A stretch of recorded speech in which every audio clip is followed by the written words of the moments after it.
Morning. Ladies and gentlemen, dear guests, my name is Risto Kasemäe. I will be your moderator for this half a day. I'm glad to see you back in such large numbers. Seems like the last night has not affected you too much. But what a wonderful way to start the morning is with a nice, refreshing bike ride. So, we have a bike. All we need is Martin de Lindelo from Holland to talk about how is it possible to ride a bicycle in an urban environment. The floor is yours.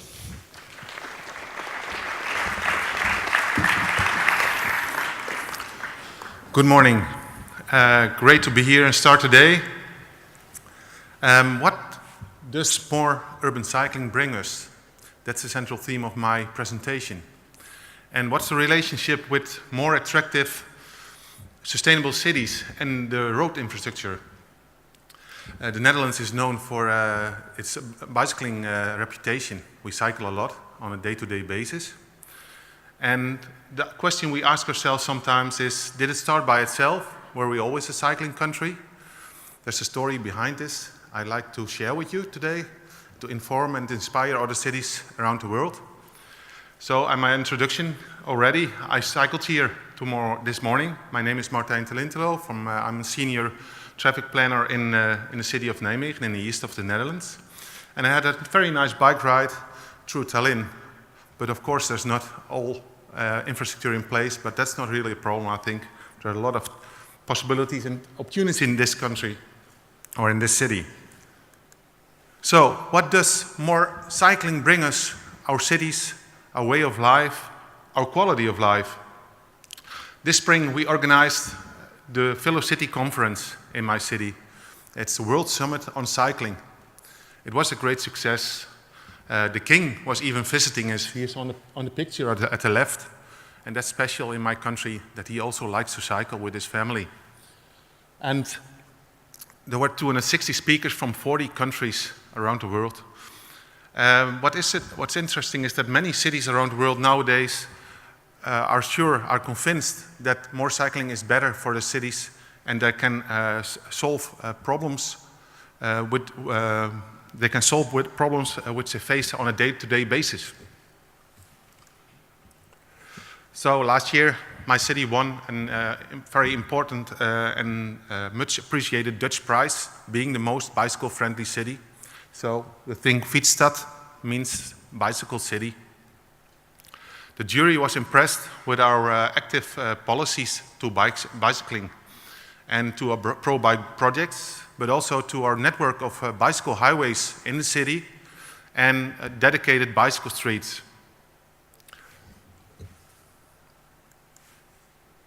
So this is a bicycle street I want to show you.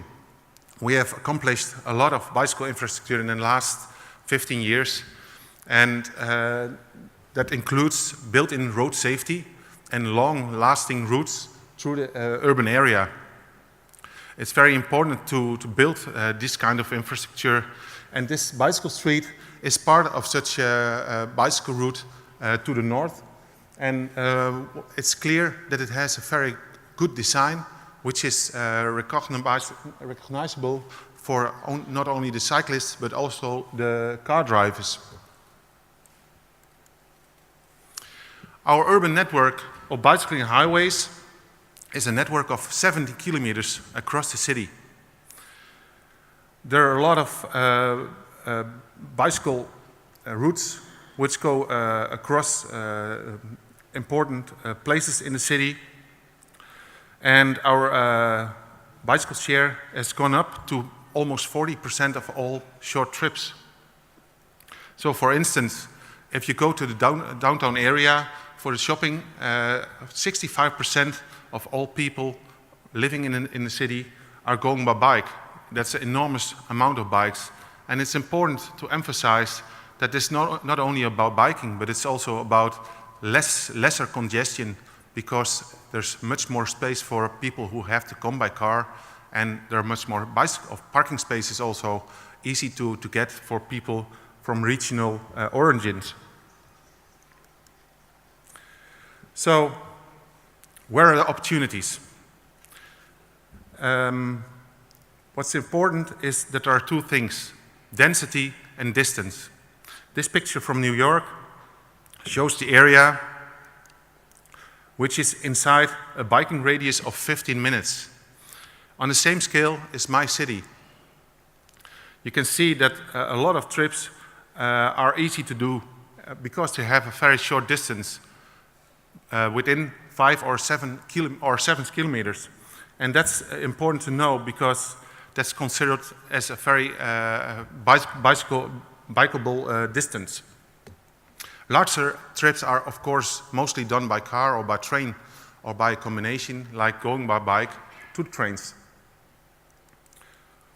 Also important is urban density. Our spatial policy in the Netherlands is based on creating compact cities with dedicated green spaces in the proximity of the urban area. So you see a picture of my city, the downtown area, and you see that it's very dense. We're talking about 3,200 inhabitants per square kilometer. And to compare it to other cities like Amsterdam, it has 5,000, but Tallinn, I found on the internet, has 2,800. So that's something we can compare each other with. Being cycling inclusive means that having a high density and being a compact city are considered as ideal cycling circumstances. So cycling is an integral aspect of our daily urban system. That means that we are using cycling as a very important way of getting around in a city. Okay.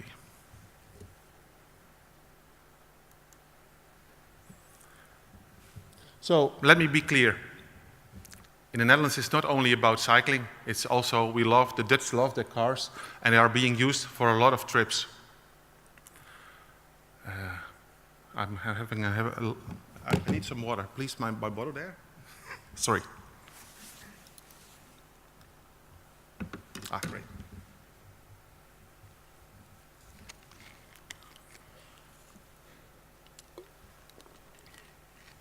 We're always looking for the optimal mix. So utilizing strengths of each transport mode and providing smart alternatives. So it's not only about to get better and better cities and more happy people and attractive businesses. So let me be clear, we're not telling people what to do. They can choose for themselves. So they can choose to ride a bike or to use a car or to use public transport. But urban government is making choices attractive and promoting active transport. And that's a very important difference because we're not car dependent and that's different from many other countries around the world. So how did we start? We start by creating a bicycle network. To attract people who are daily driving their private car, you need to do something extra. You need to create a safe, fast and easy way to get around in your city to go to all the different destinations. So the first thing we did was trying to find out where the hotspots in the city are. The second thing was that we combined it with the existing bicycle network, which we learned was not enough to get extra amount of people cycling. It's also important that you try to get an autonomous network of bicycle highways because you need to cut down on the negative impacts of car traffic. We added the regional connections because this city, of course, people like to cycle on a short distance, but there are also a lot of people nowadays cycling on a longer distance, like 10 kilometers to the next town by using electric bikes. So that's a very important new development in this world. And also important when we started creating this new network was reuse of infra. Of course, you're in an existing city with existing urban tissue or urban fabric. And it's not so easy to create new routes, but if you organize it smart, you can get far. So our philosophy is creating super cycling highways. And the main aspect in that is that it should be self-explaining. So it's very easy to follow if you want to go somewhere, like to the urban downtown area. And it should be a long line of infrastructure. And what the color we use normally is the red pavement, the red asphalt. So the blue line is a very straight urban-like line, and that means that the route should be direct. So not too much bending. And after saying where the line should be, we try to find the route, the infrastructure which we can use, and sometimes we had to add, of course. And what we see is that a lot of this infrastructure is inside the residential neighborhoods. So, and that's very important for cycling because then you can combine it with the rest of traffic because there are low speeds and there's a low traffic volume. So 90% in my city has streets which have a very low amount of traffic.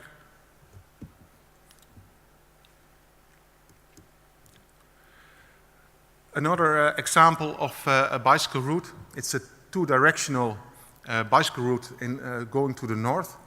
And what's special about this is it's also into this neighborhood, this new neighborhood you see. It's a straight line, it's very clear from this picture. But what's special about this picture is if you look where the cars are driving, the cars have to give priority to bicycles. And that's something which is very important too, because cyclists don't like to stop on every intersection. And certain intersections are very good for giving priority, and cars have to yield. So the type of users we try to attract, firstly, is the regional commuter, because a lot of this infrastructure is also being funded by the regional government, but also because they are inside the city, a lot of urban commuters use it. And even nowadays, more than 60% of the people living in my city are going to work by bike. Other important users are, of course, school children, because you have to provide safe routes, and people going to shops and all kinds of other motives. We're not only talking about long-lasting routes, but also about intersections, of course. And this intersection is an interesting example. Intersections should be safe for everybody, of all age, of all kinds.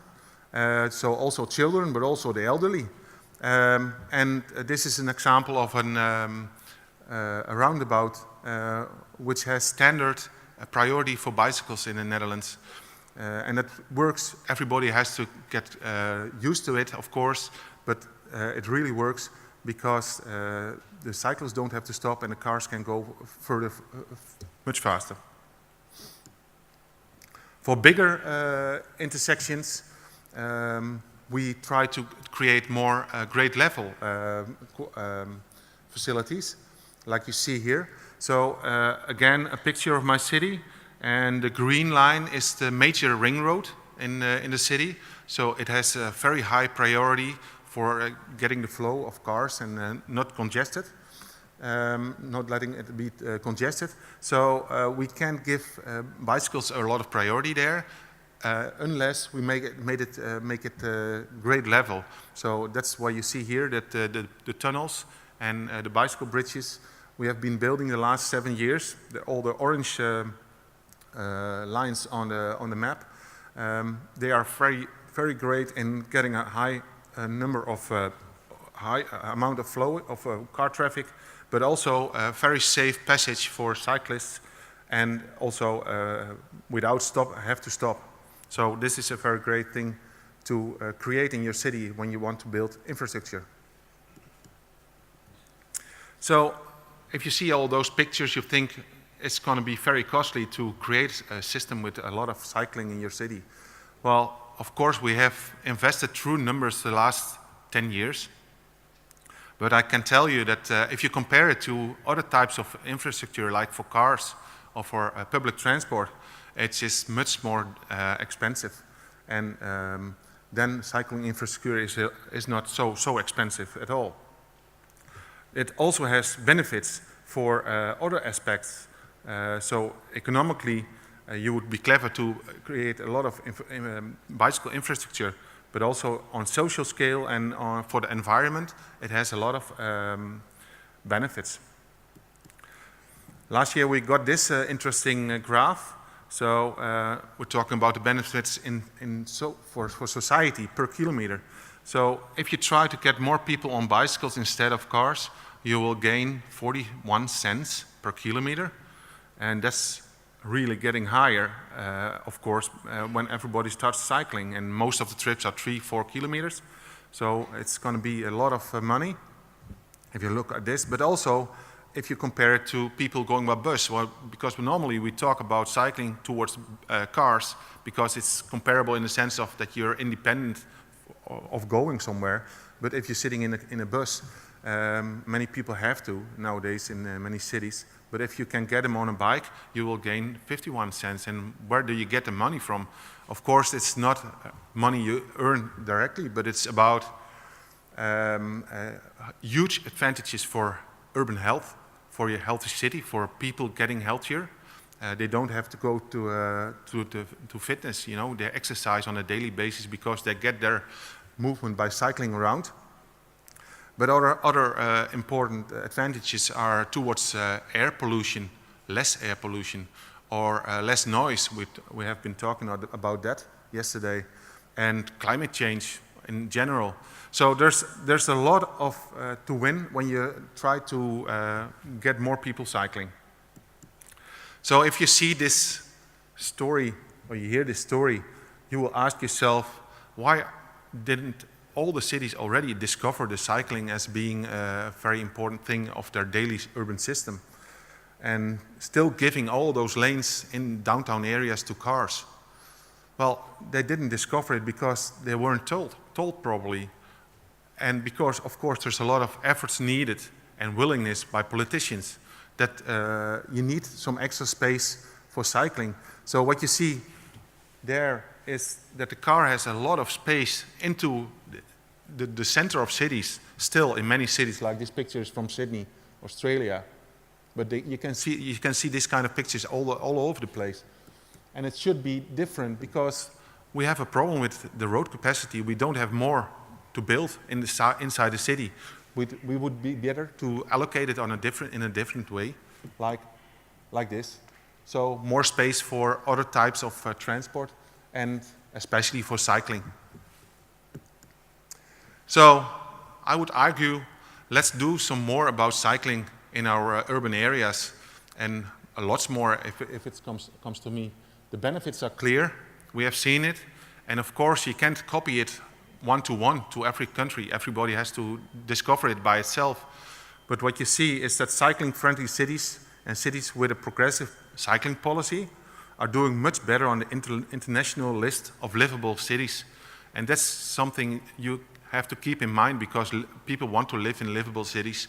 And they want to live in a nice place where they can do what they want and they can move around like they want, and they can choose for themselves.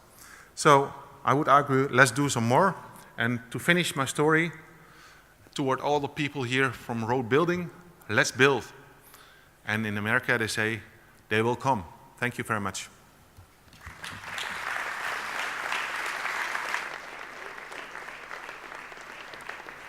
Thank you. Since we are a little bit behind the schedule, I will suggest that if you have questions, catch this man on the coffee break, and I believe that you will recognize him by the bike. Anyway, next we are going to hear from speed cameras, but not just the speed cameras, about those which measure average speed. And this promises to be a rather interesting thing. So, ladies and gentlemen, Richard Owen.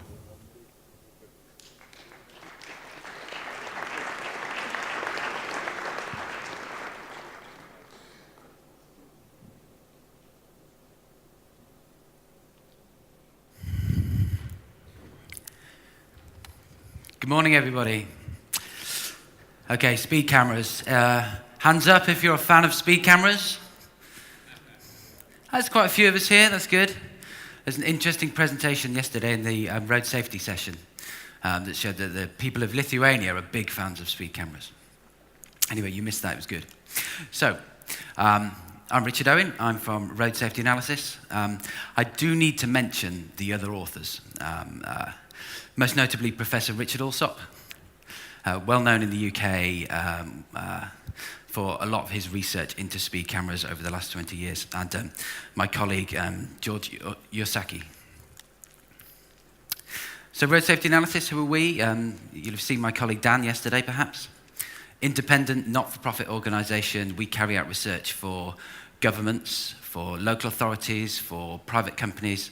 This research was commissioned by the RAC Foundation. So, In order to understand the effectiveness of average speed cameras, we need to have a look at these different things. So we need to understand the history of speed cameras, need to know a little bit about our objectives, how we collected the data. Now, I understand that the presentation will be made available on the website after, and you can download a copy of the report from our website as well, roadsafetyanalysis.org. So before I talk about average speed cameras, you need to understand a little bit about the history of speed cameras in Great Britain. So we're big fans of speed cameras, largely installed because of casualty reduction reasons. And there were actually very strict criteria that were in place. So these are the requirements that we had before we could install any speed cameras in the UK. So there had to be a certain number of collisions, and there had to be speed as a causation factor, and we also had to have a look at the speed profiles as well. So it's a well-known approach that seems to be repeated around the world. So there was a government scheme that was set up to install lots of speed cameras, and the result was that speed cameras were incredibly popular across the UK. So here's an example of exactly how popular some of those speed cameras were with members of the public. So after millions of pounds worth of vandalism, the government decided that the public perhaps just weren't understanding how great speed cameras were. So what they did, they commissioned a series of reports, because of course members of the public read lots of reports, don't they, and then understand the reasons. So these reports weren't enough, sadly. But there were some reasons why the reports weren't satisfactory. The evidence appeared to be very good. 42% reduction in killed and seriously injured casualties at camera sites. That sounds like good news, doesn't it? We also looked at the difference between the fixed speed cameras and the mobile speed cameras. So you can see that the permanent ones had a slightly better result. But there was a problem with the data, and it was due to a statistical phenomenon called regression to mean. And this is where I try and explain regression to mean in 30 seconds. So if you imagine, we're talking about a stretch of road here, an imaginary stretch of road. And this is showing the average number of collisions per year along that stretch of road. So we can see they're more or less flatlining. Then for the next 3 years, imagine there's a big spike. And suddenly there's lots and lots of crashes at that location. And somebody like me would come along and go, oh, we need to put a speed camera there then, don't we? So I put the speed camera in, and the crashes go back down again. So look at the massive success I've achieved by putting in my speed camera. The problem is that we don't know whether those collisions would have disappeared anyway without me putting the speed camera in there. There were some calculations that were done using the empirical Bayes methodology that showed that actually this regression to mean phenomenon actually accounted for around 30% of the reduction that we saw at those fixed camera sites. It's actually quite significant. Around a third of the collisions would probably have just disappeared anyway if I hadn't put that speed camera in there. So there's a slight gap in the knowledge, and over the last 10 years there's been a big increase in the use of average speed cameras in the UK. So the RAC Foundation set me a number of objectives to create a database of the average speed cameras in the UK, and then to have a look at control group and do some analytical research. We got hold of the data by speaking to the manufacturers, so 2 of the main manufacturers in the UK, Unoptic and 3M. But then we also had to speak to the local highway authorities. So there's hundreds of individual highway authorities in the UK. It's not just all controlled by the government. And then also have a look and see if we get some data from the police forces as well. And then, because we're an independent organisation, we carried out all of the analysis ourselves because we've got all of the collision data for the UK. So we weren't relying on potentially biased information from other authorities. There were some problems though, we were quite rigorous. We decided to remove a quarter of the sites. So where there was examples of previous enforcement, where there was a change in the speed limit, or perhaps there'd been some fixed speed cameras that had been vandalised and they decided to put in some average speed, perhaps. So we had to remove those. So again, being very rigorous. Then we had to consider one of the problems of regression to mean, and how could we control for this phenomenon? And what you can see on this chart here is a timeline for 3 sample sites. And it shows how the sites were selected. So you remember that spike that went up. We had to identify when the sites were selected so that we could remove that data and carry out a true analysis of the effect of the installation and not just the effect of the collision analysis.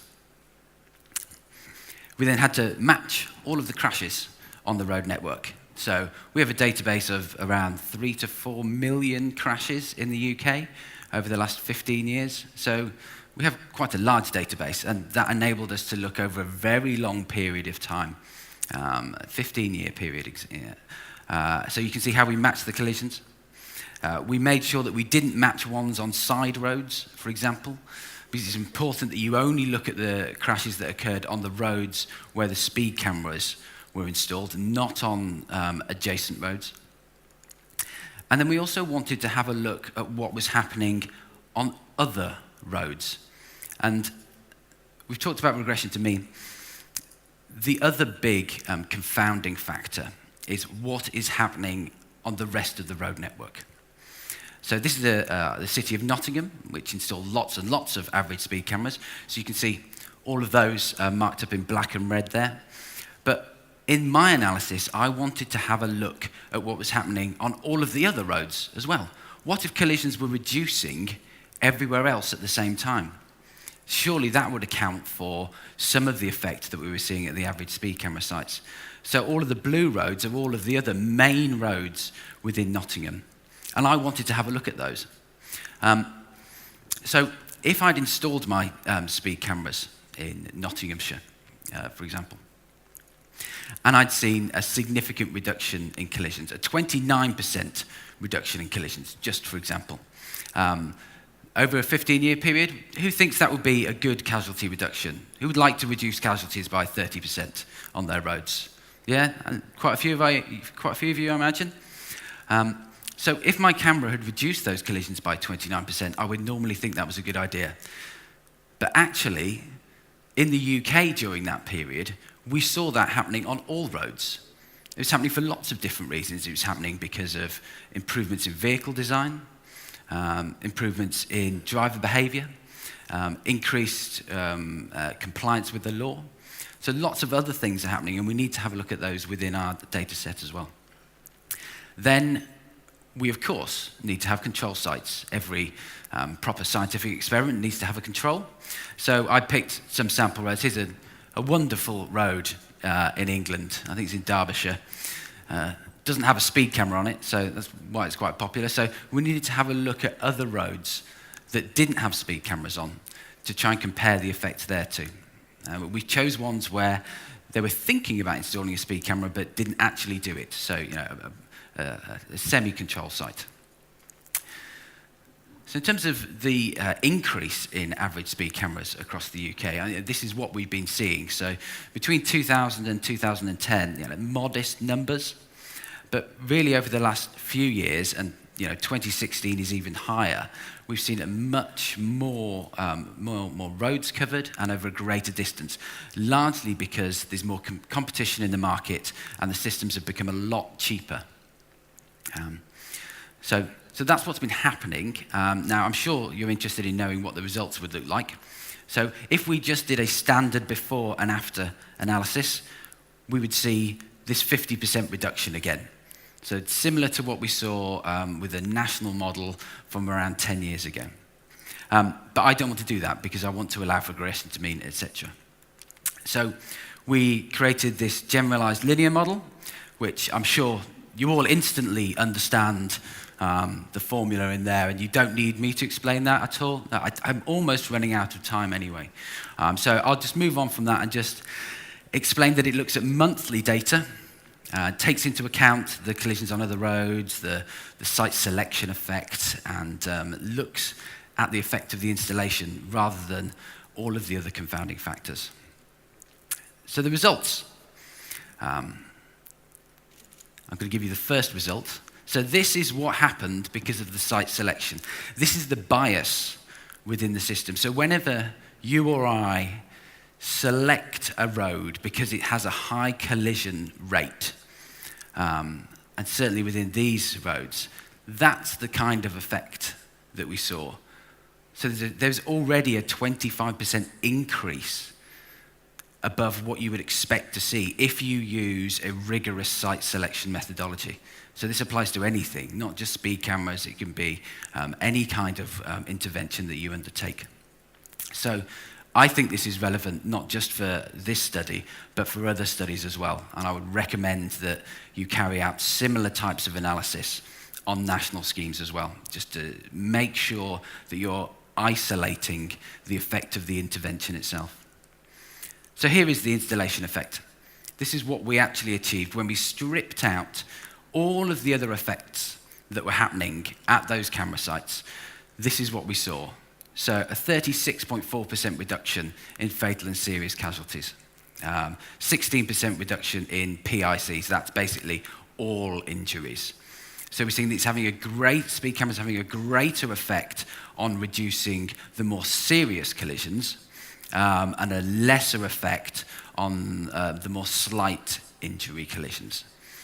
So if we're looking to, halve the number of road deaths anywhere, then you could say installing average speed cameras would get you a lot of the way towards your goal. We did have a look at some more detail, which you can see in the extensive report. We had a look at sites installed a long time ago versus more recently, no difference in effects. We also had a look at low versus high-speed sites because there are some, not many, but some that are installed in urban areas, and it was found that they were just as effective as those installed in rural areas.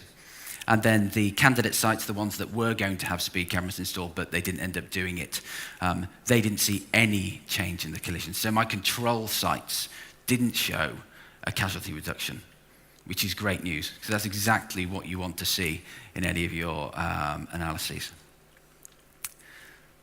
So finally, what does this mean? Well, the presence of average speed cameras reduces the frequency of injury collisions, even when all of those other factors are taken into account. If you only take one thing away, apart from all the pictures of burnt speed cameras in the UK, if you only take one thing away, it's this: the average speed cameras reduce collisions.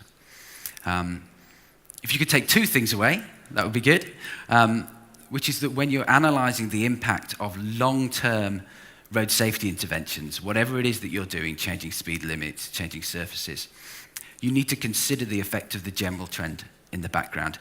You can't claim that 100% of reductions that you see at your locations are because of the thing you did. I'm really sorry. There's something else that's always going on in the background, and if you can measure that, then you can analyze the effectiveness of your interventions.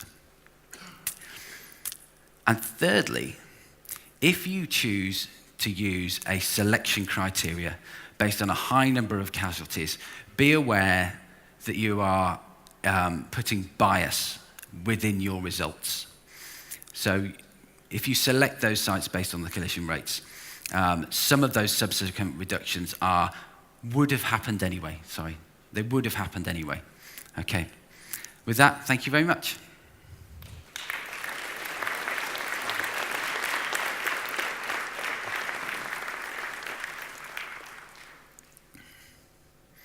Thank you. It's been most informative lecture, I would say. Anyway, do we have any questions? One, maybe? You see, you amazed all of us. They are speechless. Thank you. Thank you. Our next presenter is Leo Carroll, all the way from US, and he's going to talk about some unpleasant substances that cars leave behind.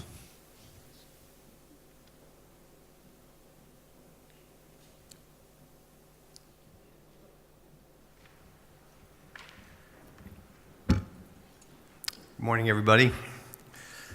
I'd like to talk today about the situation in Europe with the diesel emissions. I'm sure you've all been following this in the news. It seems to be on every channel in every country in Europe on a daily basis. And rather than beginning to deteriorate, it seems to be beginning to be worse every day. So why do we have this problem? It starts off with many areas exceed the nitrogen oxide levels of ambient air that were set as acceptable by the European Union, and also the particulate matter levels. And this is both in particulate matter at 1 micron and at 2.5 microns.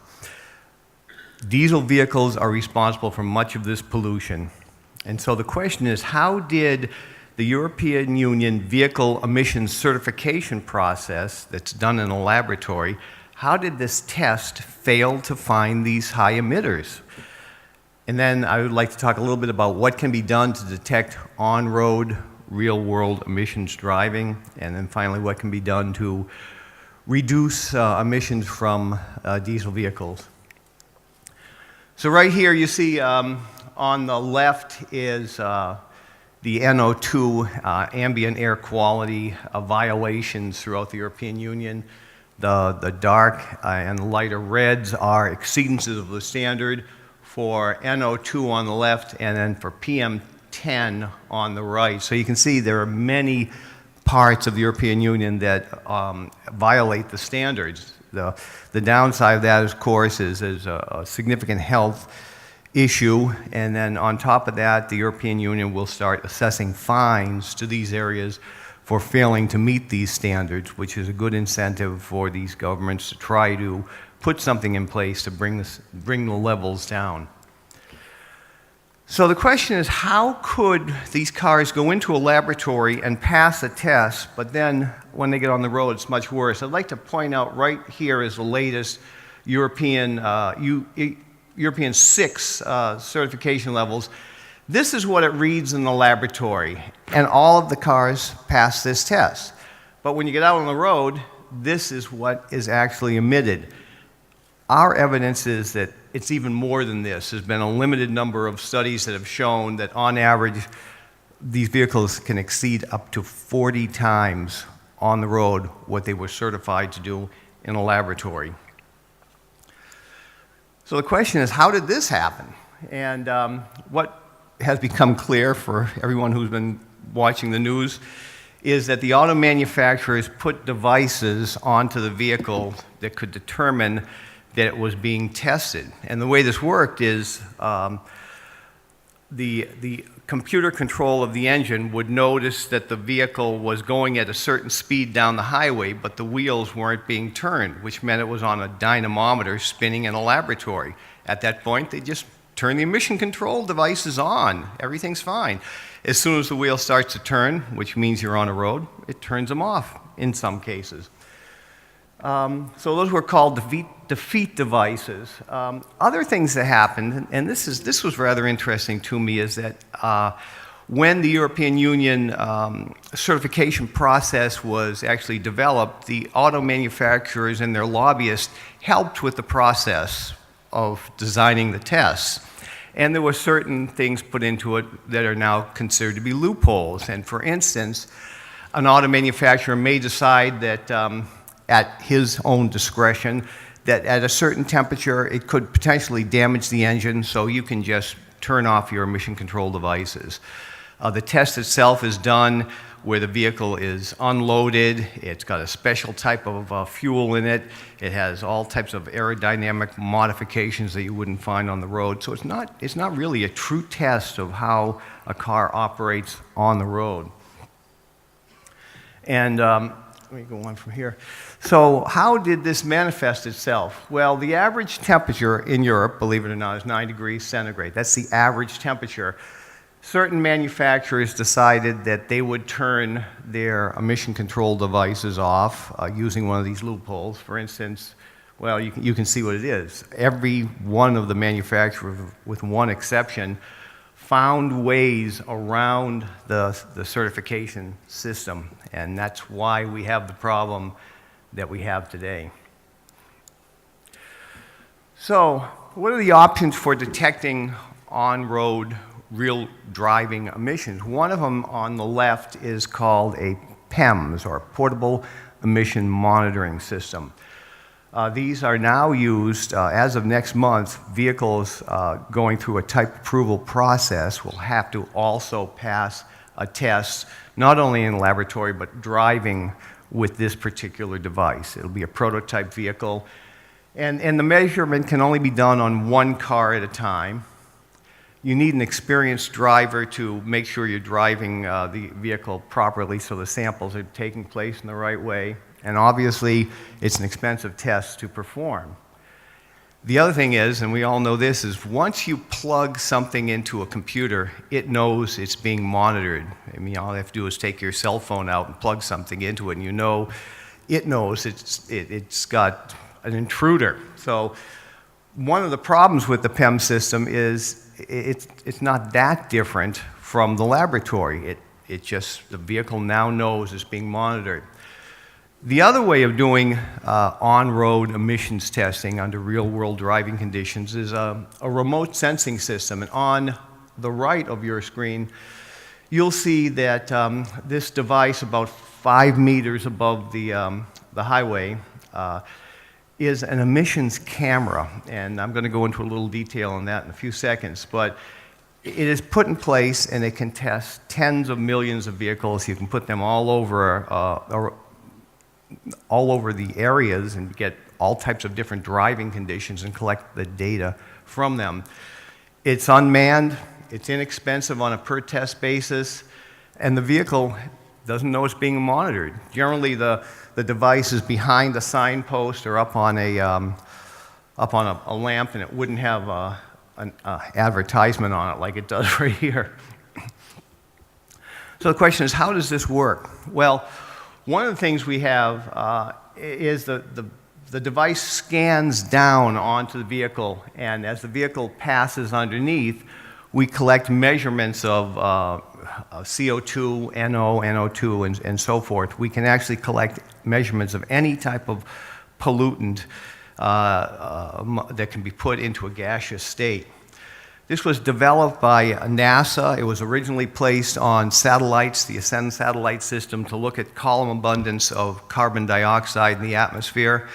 On the second Ascend satellite launch, the inventor of the system also put in other laser beams to determine the pollution levels of other toxins in the environment.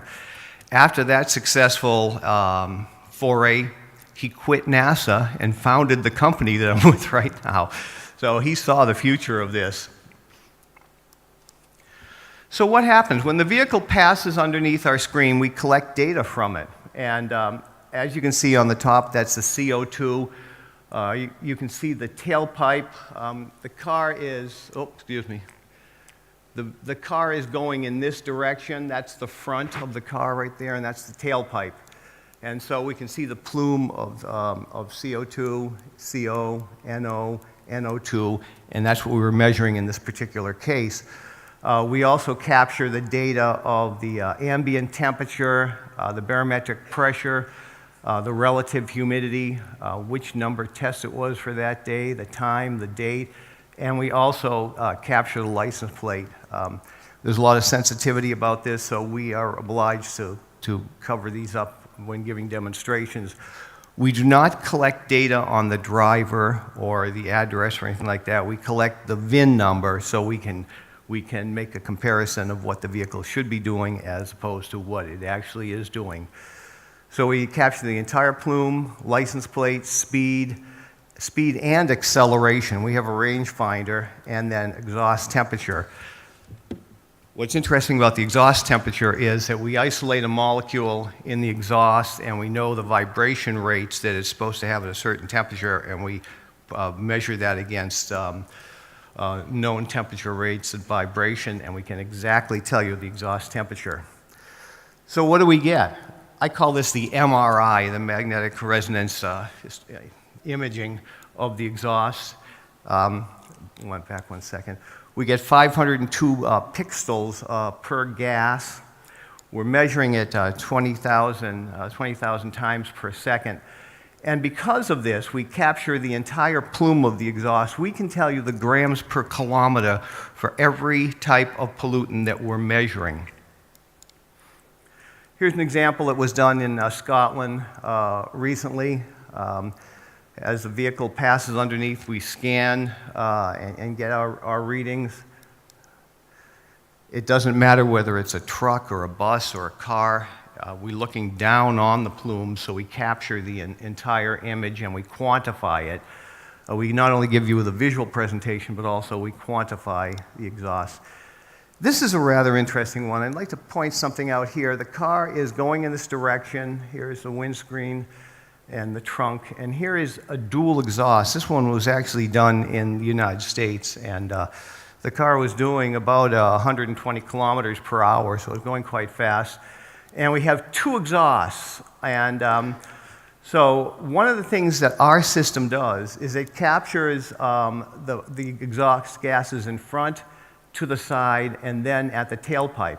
In this particular case, the vehicle in front of this car had left a lot of exhaust, residual exhaust was in the air. So what we do was we've designed algorithms that use the side air quality as the baseline, and then just use the delta from the exhaust on. And the reason for that is this car probably would have failed the test if we didn't take into consideration there was already background pollution as it drove through the plume of the preceding vehicle. So what do we have? Right now there are ways to reduce emissions, and on April 3rd, the European Parliament finished its Dieselgate Commission hearings and came up with a position on how to not have Dieselgate problems in the future. And one of the things they have recommended is the use of remote sensing on the road so that every member state can monitor the performance of vehicles on their highways. So certain percentages will be monitored. The European Council has come up with something very similar, and now there's negotiations taking place. Our hope is that the remote sensing portion stays intact, and it is an opportunity to make a lot of readings. And the reason we want this to happen, I think everybody would want it to happen, is that we can identify pattern failures of vehicles. So perhaps a car manufacturer has put a device in, there might have been a manufacturing flaw, and after 30,000 kilometers, the vehicle starts to emit highly. If it's got discovered on the road in multiple cases, then the auto manufacturer is obliged to bring that vehicle back in and fix the problem at his own cost, not at the consumer's cost.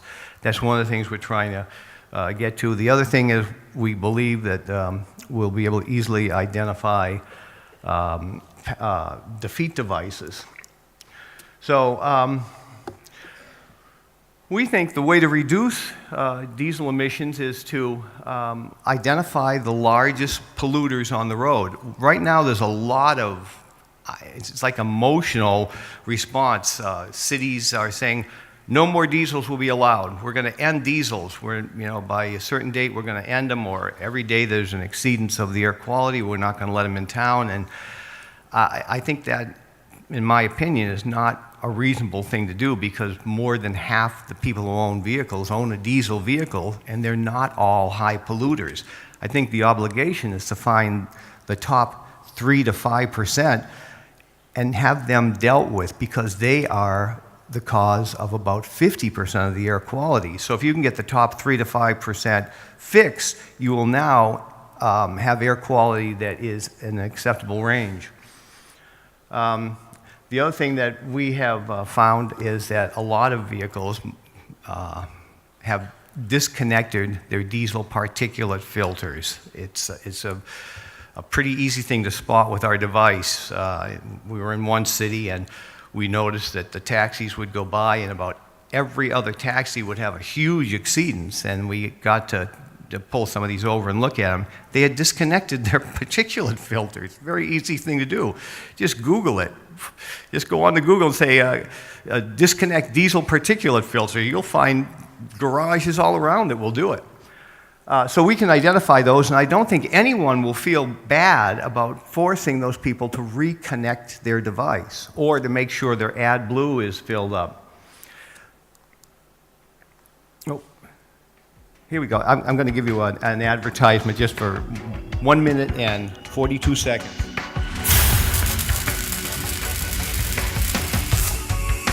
Hager Environmental's emissions camera, known as EDAR, is a solution to capturing real-world emissions data from gasoline or diesel vehicles. EDAR, which stands for Emissions Detection and Reporting, is a laser-based system that is installed on poles overlooking main highways, scanning down on the roadway, capturing precise emissions data from vehicles passing underneath the unit in real time.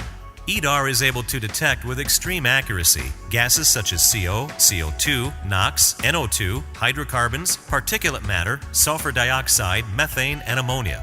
This emissions camera is fraud-proof since it does not require human intervention and will catch such abnormalities in emission testing otherwise not seen in a laboratory or garage setting due to smart software developed by car manufacturers. As seen here, this emissions camera can capture thousands of vehicles all while drivers are on their daily commute without any inconvenience to the motorists. The EDAR system can measure the actual environmental damage of vehicles. Oh, sorry. I blew it. Okay, well, the idea was that you can actually see the emissions coming out as they drive down the road, and that was very important to the people in the European Parliament. So if you have any questions, there's my email address. The other thing is, if anyone's interested, I can put you on a monthly mailing list of the news articles from the popular press on this subject. So thank you very much, and I have overstayed my time apologizing. Thank you.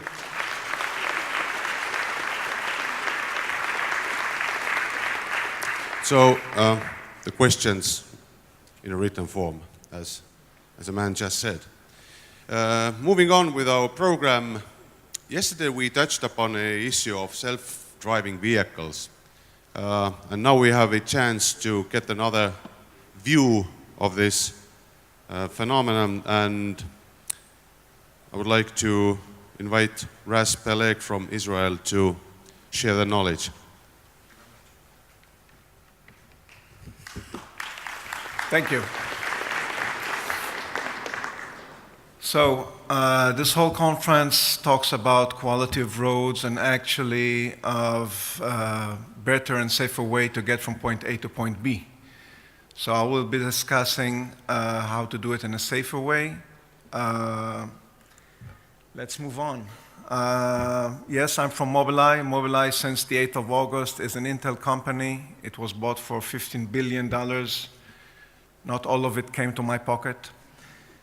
And we are known to be the world leader in safety technology, anti-accident, and for the autonomous vehicle standard coming soon, like 4 years from now. So when I'm talking we're a world leader, our systems are actually placed in every vehicle that you know that has some kind of assistant warning you of close distance to vehicle in front of you, departing from the lane unintentionally, etc. I'm going to show how it works, and I'm going to show how this is relevant to some of you decision makers that can regulate such technologies or that can use that technology, which in its next generation coming up in a couple of months will be able to give infrastructure information about the road. So very shortly about road safety in Europe. Europe is lobbied by the car manufacturers, and they are not all against accidents. They make some money of selling spare parts. I said it quietly.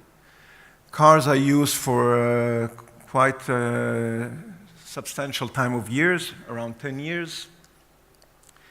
And guess what? We want to reduce in Europe accidents, and we stop doing that. There are a lot of reasons to do that, for that, probably because the millenniums have started to drive, and there are multitasks. They cannot do only one thing at a time. My father was only driving.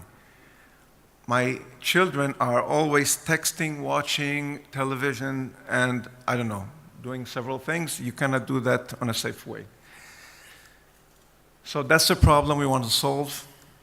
That's another big problem. The pedestrians, they are not behaving as they should when it comes to crossing roads, and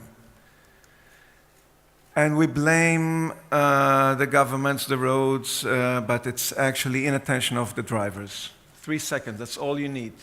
If we could give a warning of half a second before something happens, half of the accidents could be avoided. Like putting a spouse, watch out, watch out. 1.5 seconds, most of the accidents would be avoided.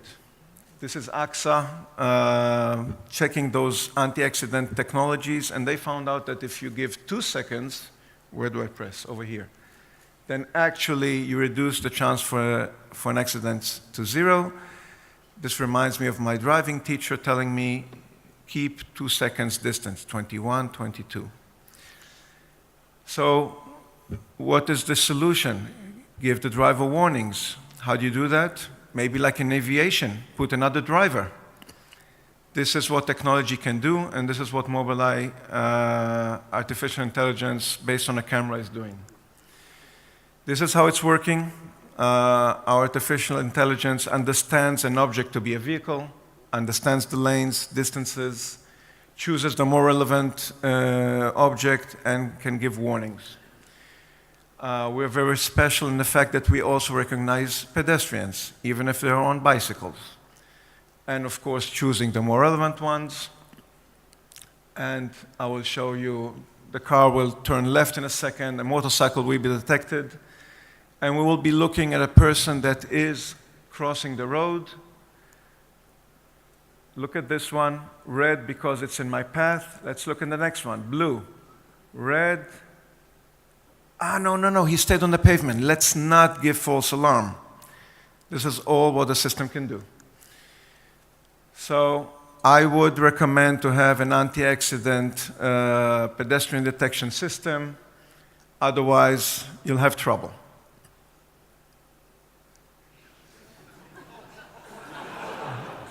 Just use it. So, again, okay. I have more films. So what can we give the driver, and what do we give the driver? When I say we, I proudly say that the Israeli government has regulated those systems to be actually in every vehicle. I'll show how it was done.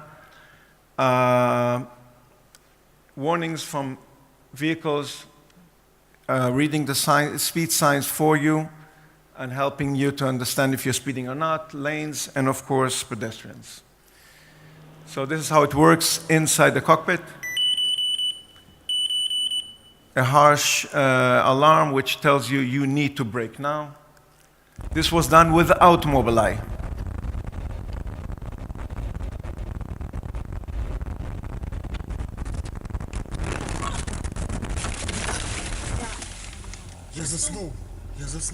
I fell asleep.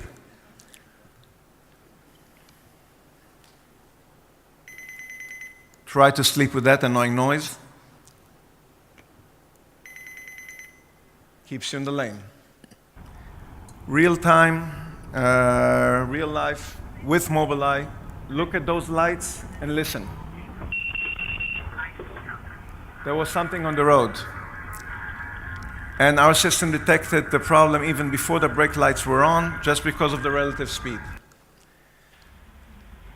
We came here this morning by bus. Driver was alert enough, this one wasn't. Falling asleep. This one was alert but was surprised.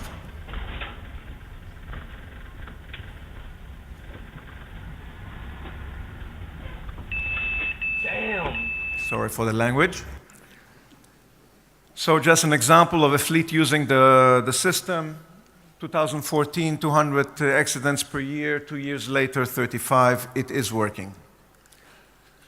So what did the Israeli government do? And this is where I come to all those decision makers here in the crowd. It recognizes that accident is not only a problem of the driver, of the car owner, it actually affects GDP. People are going to hospitals instead of going to work, paying taxes, etc.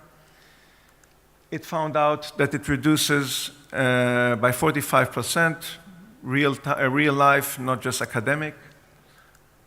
And it regulated tax incentive. This is the situation in Israel. We're not a relaxed country, as some of you might know. Unfortunately, for every 40,000 vehicles, we have 1,000 injuries and 13 dead. Using the system, it was dropped by half.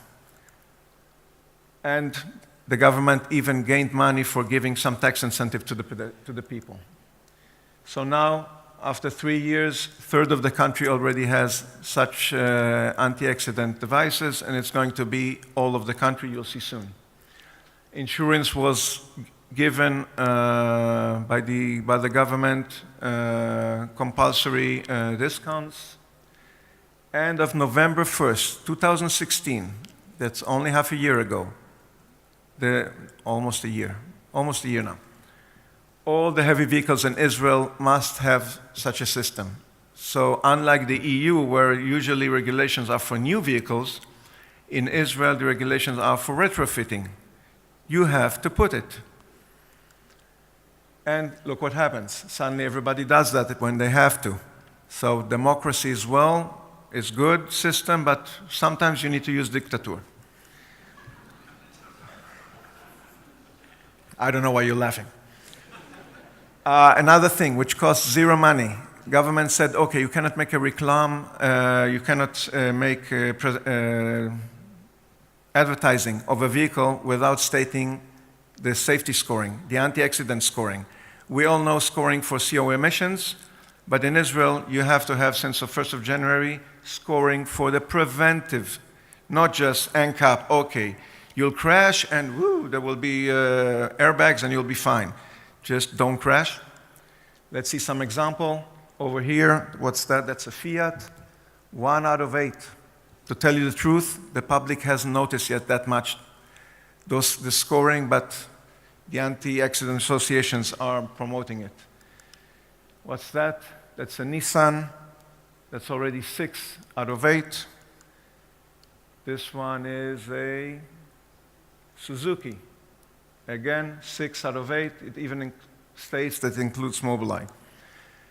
So, government takes one step ahead. From 1st of January 2018, all the imported vehicles into Israel must have a preventive technology, as you've seen, known as ADAS, Advanced Driver Assist Systems.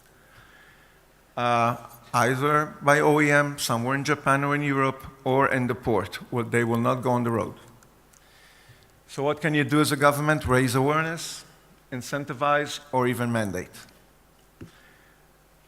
Going from safety, let's go to autonomous. And when we say autonomous, we think, okay, the vehicle needs to understand where it is, who's around. Yes, it does, but it needs far more than that.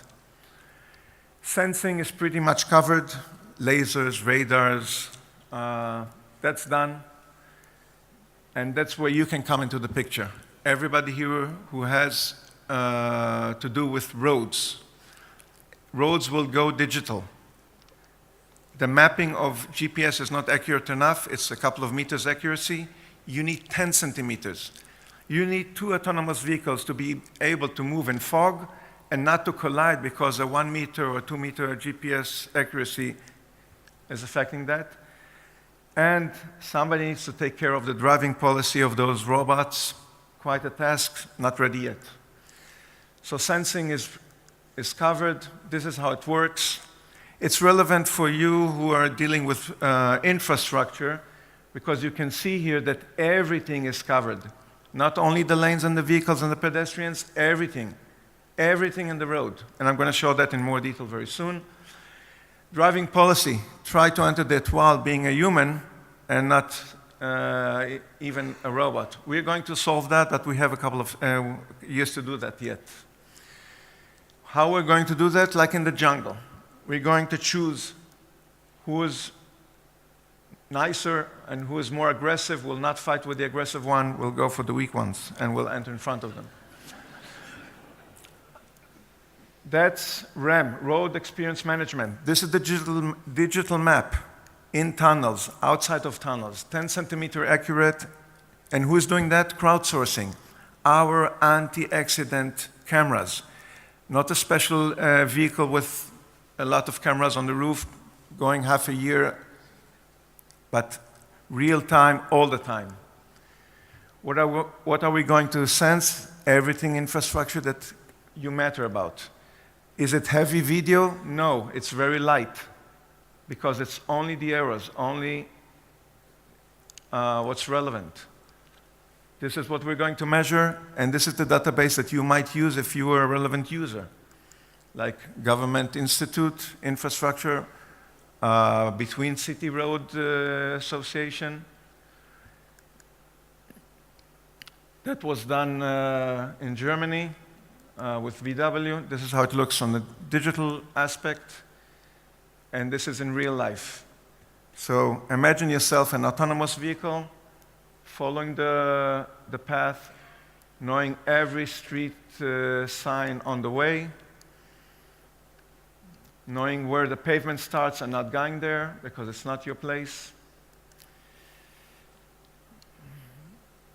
Let's say a tree is covering a street light. Today, I don't know how it is noticed, maybe by inspections, but our technology will identify it because it will be expecting a street light. The tree has covered it. It will sense and it will send a message. Something is wrong here. Everything. Let's say this is covered by mud or by something. It will be sensed. Somebody from the municipality will know about it. That light might not work. It will be sensed. Road conditions. This is asphalt, identified by the system. Of course, all the lanes and where you can drive. Road type again, concrete, etc., etc. Snowy conditions, etc., can be relevant for this dynamic speed limiters. You can see how our system is working. Tunnels. Inside the tunnel, not easy to measure, especially not with satellites and GPSs. That's where our system comes into place. The barriers, center line, height. Holes in the road, you would want to know about it. How would you? Maybe nice citizens calling you, telling you, yeah, somewhere between Tallinn and Riga, I think it was on a kilometer. No, you'll know exactly where it is. Another application, if the system is recognizing the vehicles, it can recognize the free space. So maybe a parking service would like this data.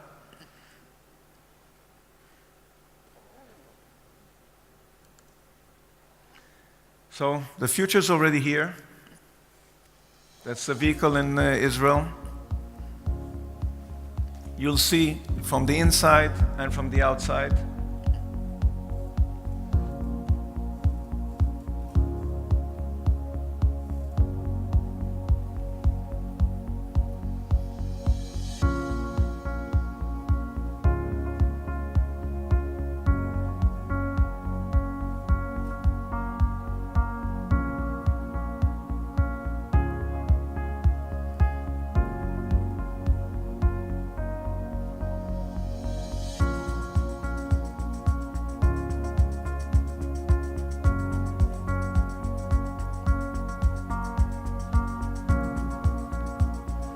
Misbehavior of a vehicle in front.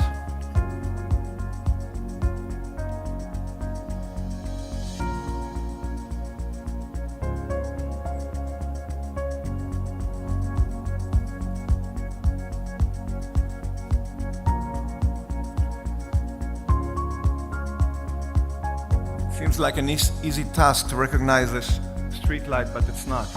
That's green, the drivable path. The minute an object is coming, green is away, vehicle understands it needs to stop.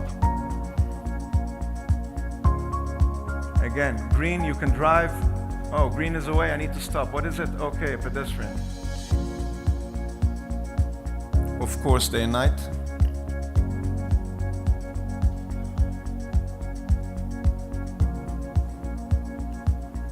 There are red zeros here. What does it mean? So, ADAS is what we have now. Autonomous is what we will have. The combination between the two is creating your country roads autonomous ready. Having this digital map will be done by vehicles. Which vehicles can start? Maybe the post office, maybe the taxis. That's the combination between the future and the present. Thank you very much for listening, and drive safely home.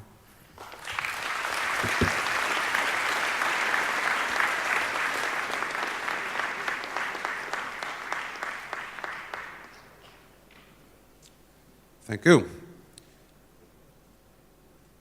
Those white chairs are waiting. They're waiting for the people who are going to be in a panel. So, Jaanis Lange, Andrius Teskevicius, Leo Carroll, Antti Vehviläinen, Tago Antov, and Pedro Diaz. And to conduct this orchestra, Steve Phillips. Okay. Okay, thank you very much. Okay, so we've got this last little panel session. I think we've got enough minutes, so please everyone sit down. This is a panel discussion on the future of roads embracing disruption. And you've heard some aspects of that already, maybe setting the scene in terms of the presentations that you've already heard. Now, the format of this is I will go through the panel, all of whom are experts in different ways and have different views on the disruptions that we'll see on the roads in the future. And I'll start off first by asking them, what is their view or what is their personal view about disruption? Now, just to start off, I mean, this is a fairly open a session because we haven't told people what to say, so they're entirely free to say whatever they say, and I'm sure some of them will do. And we want to look at, embracing disruption. What does that mean? Can we take lessons from the past? What do we know about what's coming in the future? What can we anticipate? So, without any further ado, I want to move first to Jaanis Lang. I chose Jaanis because, of course, he'll be the chairman of the Baltic Road Association from after this conference. So, of course, he's the future boss. So, Jaanis is the Director General at the Latvian State Roads, and you've been with Latvian State Roads since 2008. Before that, you were in construction, and before that, and during your time, you've worked at, I'm trying to pronounce this, Jelgava City Municipality. So that's so you have a national experience and a local experience. So, Jaanis, what does embracing disruption mean to you?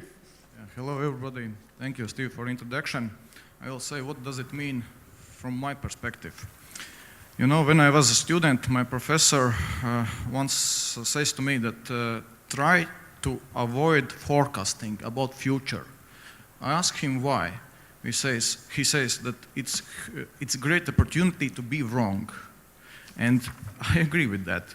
And in my opinion, we should give up to try to pretend that we can predict the future. Because things are changing all the time. Very quickly, technologies. Does anybody remember, for example, fixed phone lines? I think no. We know beautiful things, what is going on with petrol engines, how technologies goes toward the electric cars. And a few weeks ago, I read in Economist, there was a beautiful topic about French newspaper Le Petit, in what they wrote in 1893.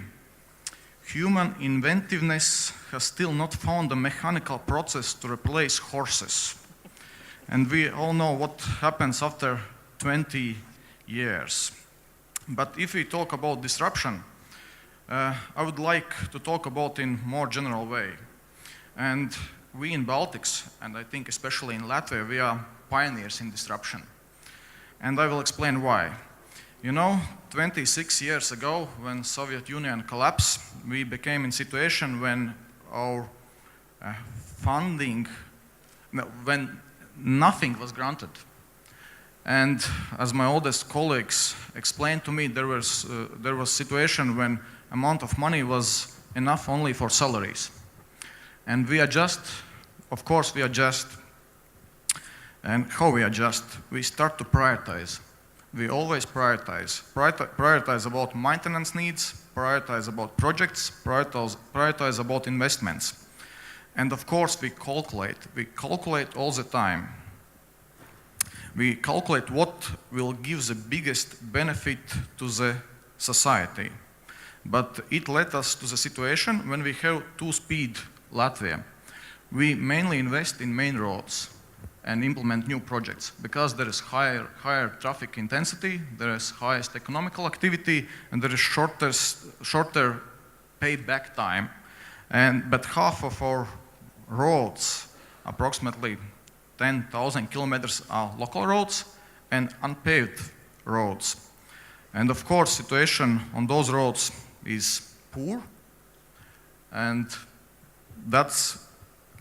I can say that's one of our biggest problems. And I always enjoy discussions in CIDR when we are together. You know, difference between Latvia, probably Baltic states, and Scandinavian countries and our friends from Western countries. It's interesting that Scandinavians always talk about mission, vision, well-being country, and I absolutely agree with that. What talk we? We in Latvia talk about potholes, problems, and lack of funding. And of course, funding is one of my priorities, yeah. And because in short term we have European funds, in mid-term we have political decisions, but we need long-term solution for sustainable road financing. And as soon as we found it, we create disruption in all traditional funding in Latvia. Thank you.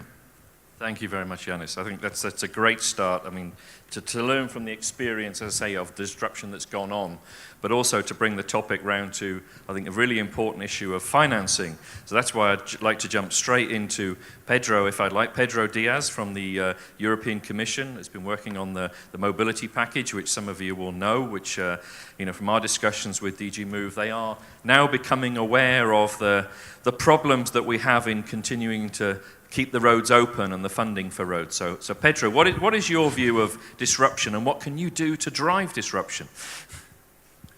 Thank you, Steve, and thank you for the opportunity to participate in this panel and to represent the European Commission. As Steve said, I've been working on the mobility package, on part of it, more precisely the internal market aspects of this initiative, which was adopted recently on the 31st of May. How do we see the future in the Commission? Well, we see technological changes in the market, and we have already heard about a lot of them. We know that we will have connected vehicles from 2019. We know that a few years later we'll have, to some extent, autonomous driving on the roads. We have new technologies such as platooning of heavy vehicles. We have intelligent transport systems, connected infrastructure. We have geolocalization. We have smart tachographs in trucks coming to the market soon from 2019 as well.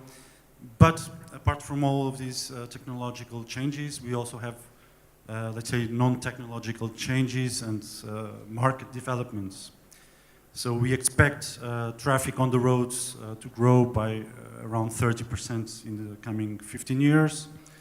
We know that the level of international traffic will also increase, so more pressure on the use of infrastructure.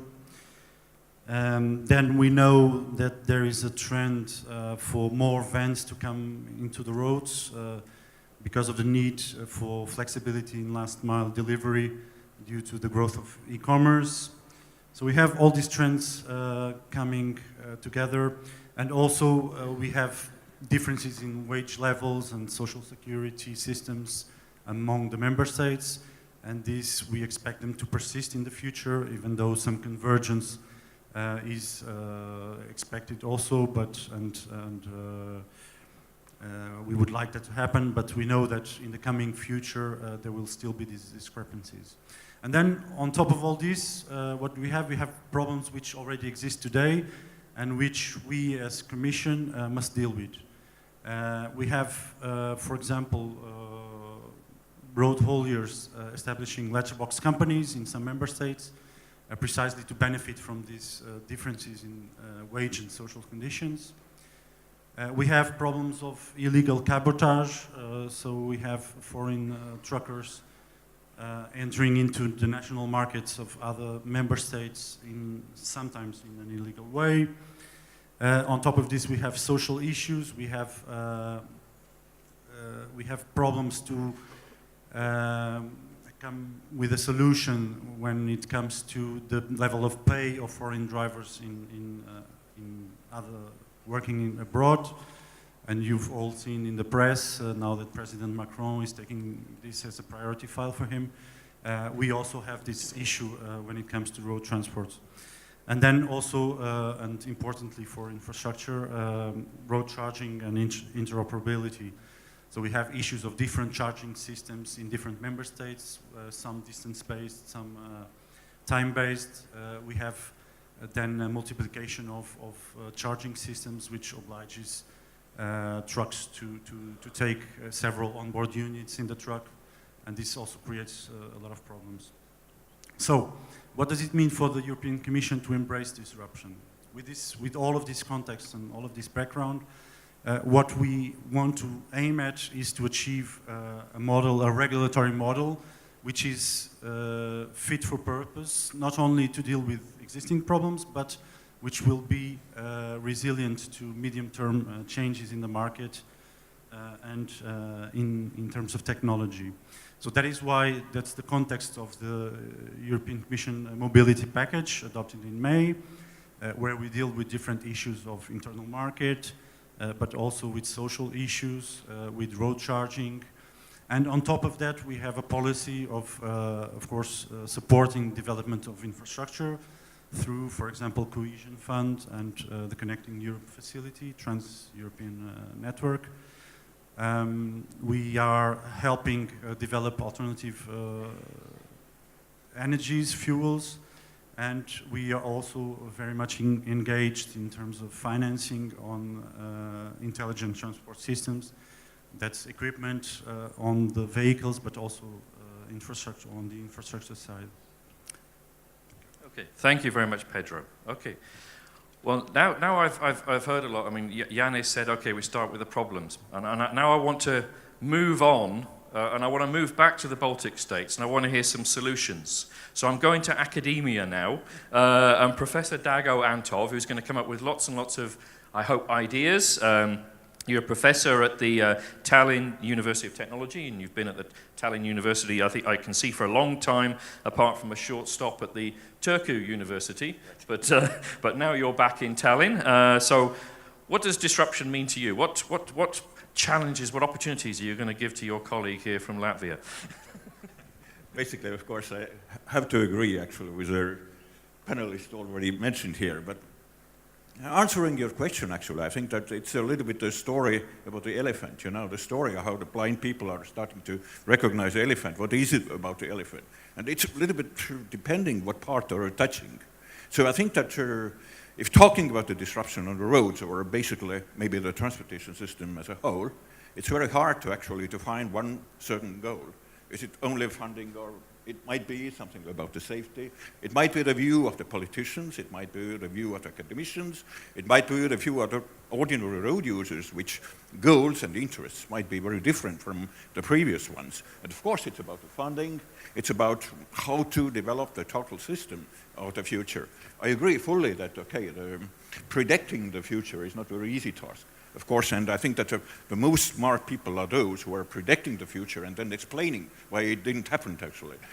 But But it's a real story how to compromise all these different goals. And here I see that's a problem actually. How to define the disruption as a whole, taking account of different goals and different ideas of excluding, maybe not excluding, but especially including the different technology developments which already have been talked here today. So I think it's a very complex situation here. Okay. Thank you very much, Dago. Right. I'm looking for someone who's going to say there is going to be lots of disruption. So I'm going to go to Antti, because we've already, Antti Veivalainen, you've already heard, is the Director General of the Finnish Transport Agency, which has already gone through its own disruption.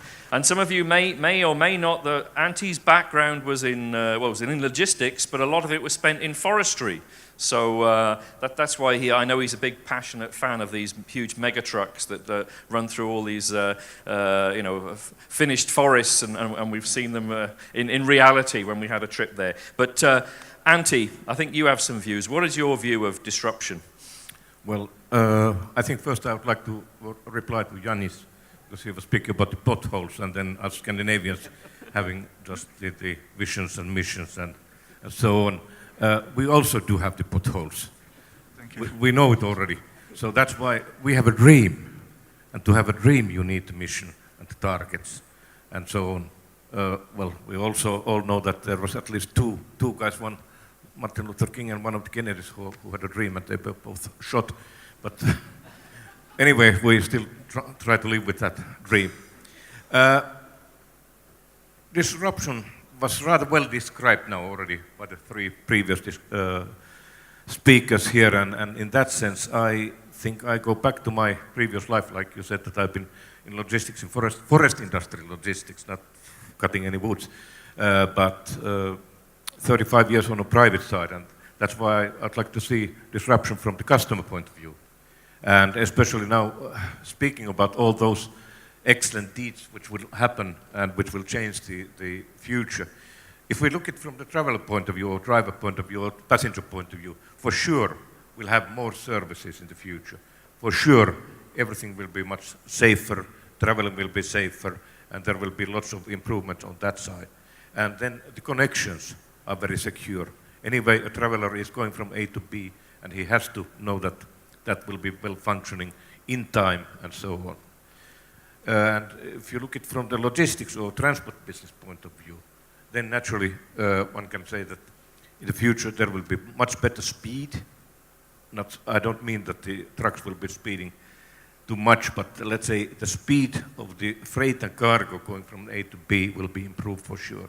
Connections will be for sure cheaper, and the predictability of let's say, of the arrival time, the ETA, that is increasing rather strongly. And last but not least, the open data issue, IoT and so on, which will be coming in this business, will enhance businesses quite a lot. So interoperability, multimodality, all those, let's say they are improved with big steps. But the level of information, like I mentioned, IoT and so on, that is increasing, and then the open data side will be dominating very much of the future logistics business and the transportation, traffic, whatever we are using the word. And in that respect, there is also a couple of questions, like I yesterday wanted to put out some questions to be replied. Who is the owner of this data? Who is the user of the data? Who is the one who is analyzing it? And who is the one who is storing it? Because there's still quite a lot of things which have to be decided. And from our side, as road managers like I am, so agility to cope with all these changes, I think that is one of the most important things. So this autonomous driving or new power sources, fuel sources, shared ownership systems of the cars, mobility as a service and so on, climate change, they all affect very much to our role in this respect. But coming from the private side, the final thing is financing. Who's going to pay it and where the money is coming from? Okay, thank you, Antti. That's really good. Okay, now back to the Baltics, and I'm going through. This is my tough part. Andrius Teskevicius. Almost. What is it really? Andrius Teskevicius. Okay, I'll leave it like that. Okay. Slower, okay? Andreas, you're the chief specialist of ITS, Intelligent Transport Systems, with the Lithuanian Road Administration. And before that, I'm reading the Lithuanian here, you work for the Ministry, I understand? Road Administration. The Road Administration, okay. And you were the acting head of the Transport Development and Innovation Division. So, Andreas, what does disruption mean to you? And what are you doing in Lithuania to bring it forward? Okay, first of all, thank you for your invitation, and it's a great honor and pleasure to be here. And actually, we have very important discussion. And if we're talking about disruption, first of all, disruption means for me progress, innovation, challenges, and changes. And when I was thinking about all the changes and challenges in the transport sector, I was thinking about electric vehicles, about multimodality, about the changing of lifestyle of coming new generation, and of those new players, startups, Uber, and so on and so on. And I actually realized that the thing which will change the transport and our lives, our lifestyle, our way of thinking, traveling, and so on, actually, I think it's autonomous vehicle. And it will be a bomb. And it's not a dynamite, but a nuke. So actually, imagine if one day you wake up and you have fully autonomous vehicle. What does it mean for you and for all the world? First of all, it means that you don't need a driver. You don't need a truck driver, you don't need a taxi driver, you don't need a bus driver. Maybe you even don't need a taxi or a public transport. So, yeah, you can get home from the pub home with your car, and it's legal.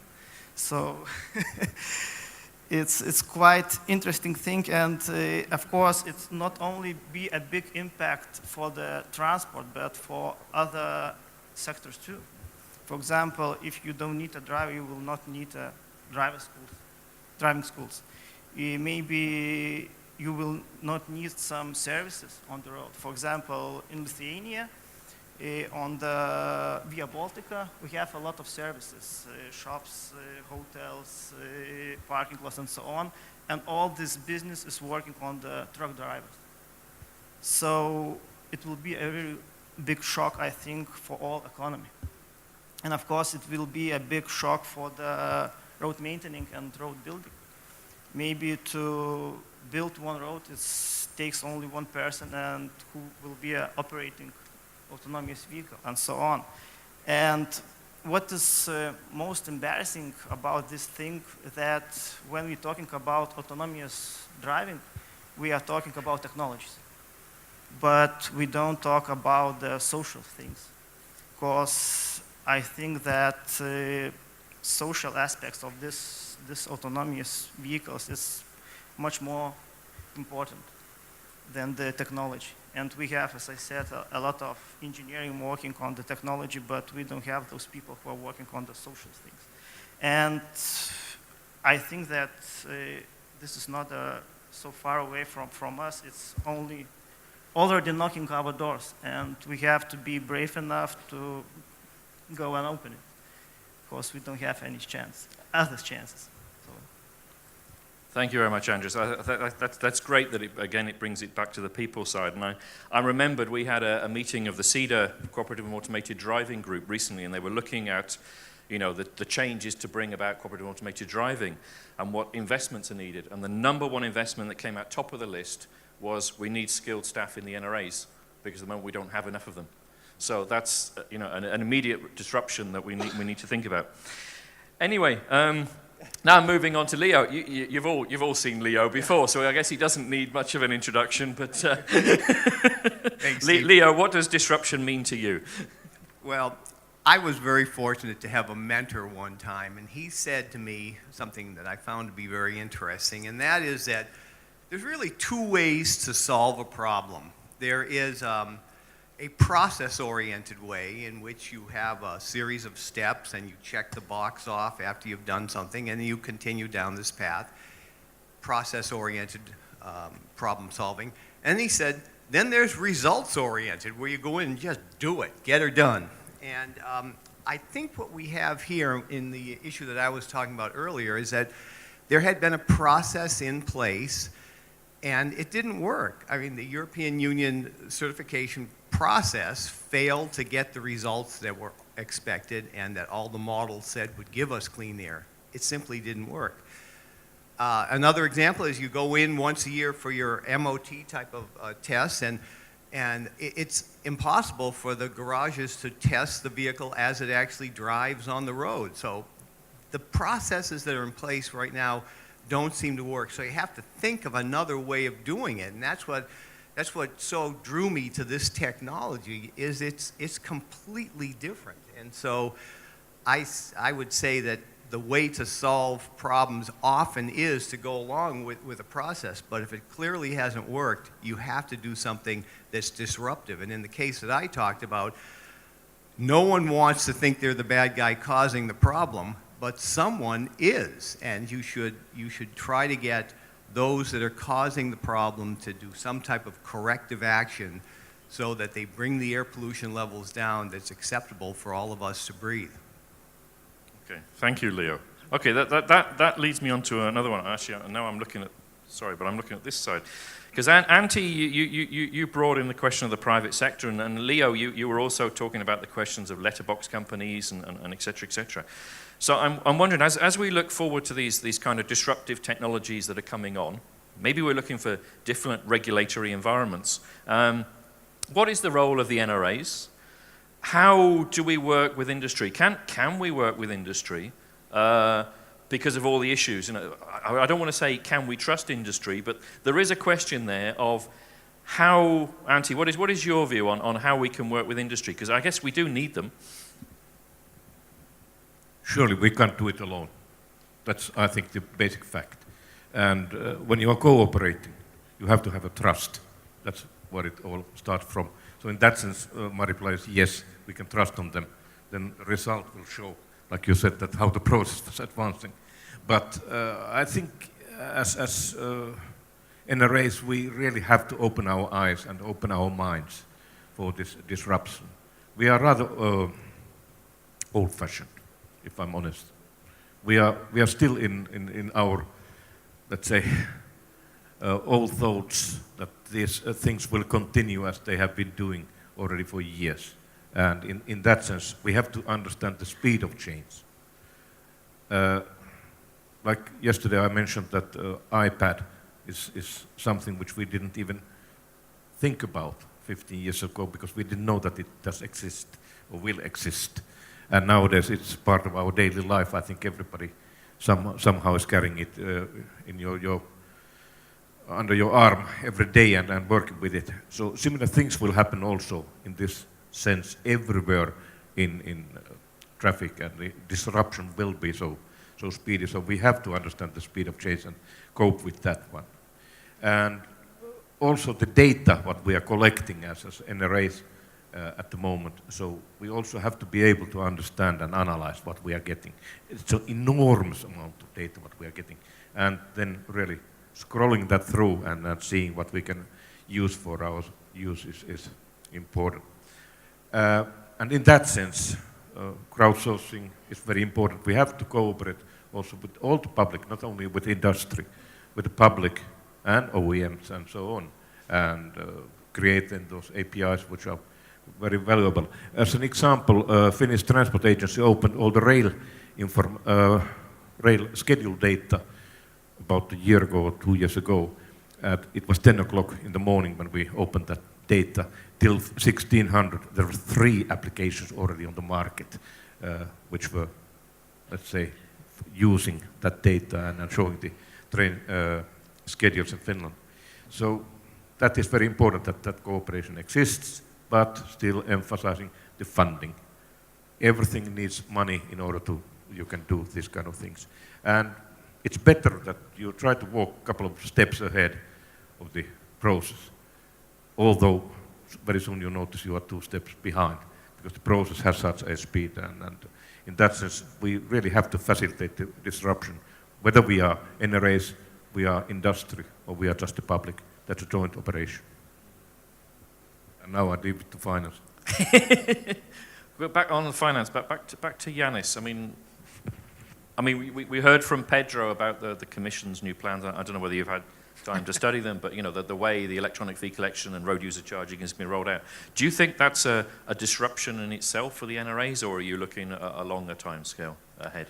Of course, fair system is that road users pay for kilometers, pay for infrastructure what they use, and there is only one question: how to get that situation? Because in every road administration, every country, situation is a little bit different. And of course, for those systems that road users pay, you need investments again to control, cooperate, trust, and what to do when trust is breaking. Yeah. So again, yeah, we see, for example, many countries implement new systems with a lot of investments, and then they calculate payback time. That's good, but again, who will pay for that? Pay government or pay users? At the end, always pay taxpayers. Yeah. So we should find sustainable system. Yeah. What will be? I think in every situation in every country it can be different, but there is no one solution for each country. So that's my opinion. Thank you. Andreas, I mean, from your perspective, I mean, it was interesting you mentioned the service stations, which I must admit, I never realized that there would be a big threat to service stations. Again, that also comes back to the financing. But the financing and the cooperative automated driving, do you think there's a link between the two? Will the developments in the two proceed in separate tracks, or do they have to be linked more closely together? Actually, I think that autonomous vehicle will be the electric vehicle, yes. Mm-hmm.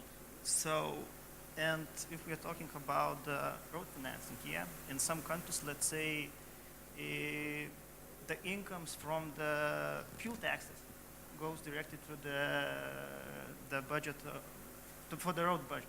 So, and what is the issue? The electric vehicle, they don't use the fuel. So we have a gap in our budget. So I think that we have to start thinking about where to get this money. Yeah, new taxes actually, yes. But yeah, it's very important because it's changed rapidly the situation. Over to you, Pedro. I mean, in the mobility package that's come out, okay, I know there's links to lots of other legislation, but how strong a link are you making with, for example, the very, very fast developments on cooperative automated driving that are also coming from your same directorate? Yes. Well, I think in the Commission, basically, we have two levers. We have the regulatory lever and we have the financing lever. When it comes to financing, we are involved via cohesion funds, for example, in development of bulk infrastructure, motorways, along the Trans-European network corridors. We are also involved, for example, with Connecting Europe facility money in cross-border sections of those Trans-European networks. We have the example, for example, in the cross-border section between Lithuania and Latvia under the Via Baltica. That's being co-financed today by the Commission. We are also co-financing investments in alternative fuels, hydrogen, electricity. So we have this project, H2 nodes, a project for the developments of hydrogen in Estonia, 29 million project, 50% financed by the EU. We are also supporting investments by national stakeholders, be them public or private, for intelligent transport systems, communication between vehicle and infrastructure, e-call, for example. So we are involved financially in these developments. But on the other hand, we've heard, for example, that in the future there will be no more drivers. But in the meanwhile, we do have problems to solve today in terms of social conditions, working conditions, and trying to get a kind of level playing field within the EU. So this is the second strand of our action. It's the regulatory aspects of the sector, and that's maybe a bit more backward-looking, or at least trying to address current problems, and but also trying to anticipate future trends. Thank you. Leo, on to you, because I'd like your perspective on this. I mean, there was a recent discussion that came up, because there's been a lot of talk about, you know, with autonomous vehicles, road authorities will go back to just being the caretakers of the infrastructure. Okay, autonomous vehicles will kind of control themselves. Now, my maybe glib response to that was, so does that mean that the Commission is going to take away our responsibility for noise mapping and environmental quality and all? Because if we can't control the traffic, we can't do anything like that.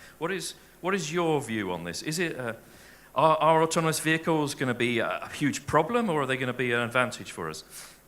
As soon as they come out, I'm buying one. I can tell you that, because it seems to me it would make life much easier. And I have a lot of confidence that the vehicles will be safer, and they will be able to take things into consideration that we can't while we're driving. So I think that's a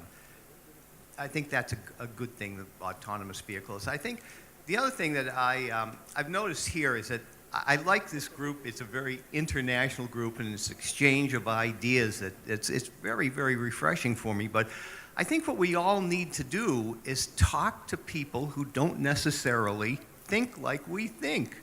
And you get all types of new ideas this way. And I got to tell you, it's challenging. I'm getting a little older. You might not have noticed that. But what happens is I get tripped up on my computers every once in a while, and so I would try to go in and read the manual or go online, try to figure it out. But what I discovered is if I go to my 6-year-old grandson, he can pull this thing out and say, okay, Grandpa, here's how we do it. So I've started asking sources for information which I wouldn't have a few years ago. So I'm drifting from the subject, but I think it's interesting that this group, this has been such a great conference because there's so many different ideas that have been brought here.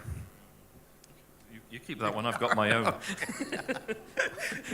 Okay, back to you, Anton. What is your take on this? I mean, from a university perspective, and I wonder if you could also comment on, you know, the issue of where are we going to train the professionals? I mean, we hear one story, maybe we're going to have lots and lots of out-of-work drivers who are going to be trying to find jobs, but we as road administrations are going to need new skills. So what is the answer to that?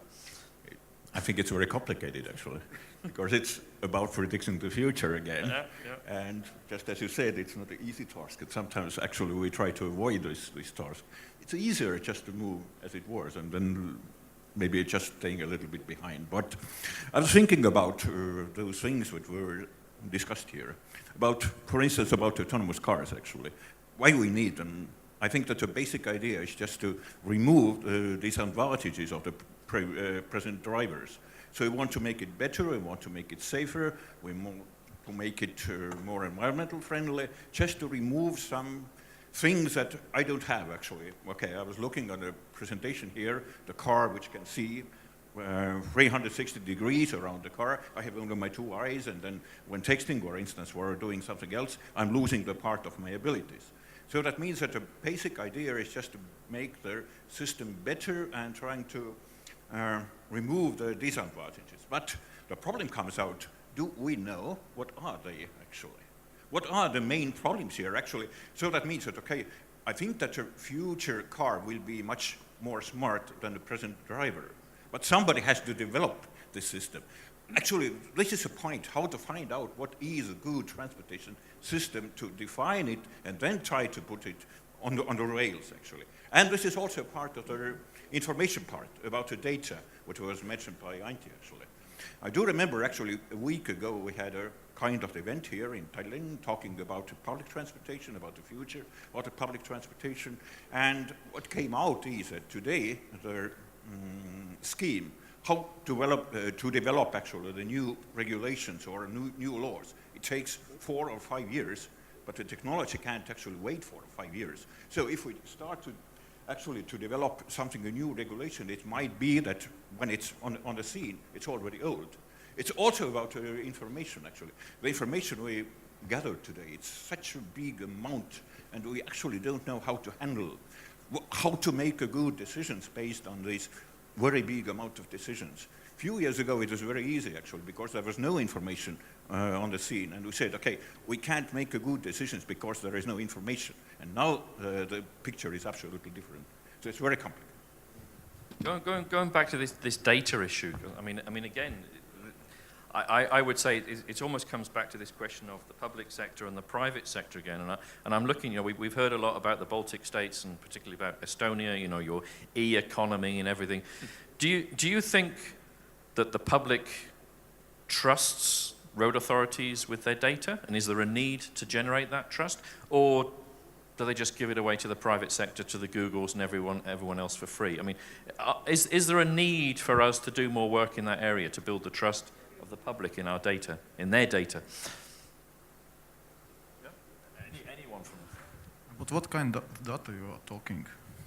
Well, at the moment, we have this issue, when it's when someone gets in their car and they type in the destination. Is that something that a road authority, because we would find it very, very useful, but at the moment, a lot of people would feel very, very reluctant in sharing that data. So all of this, origin destination data, the kind of things you're doing, and he mentioned the big data.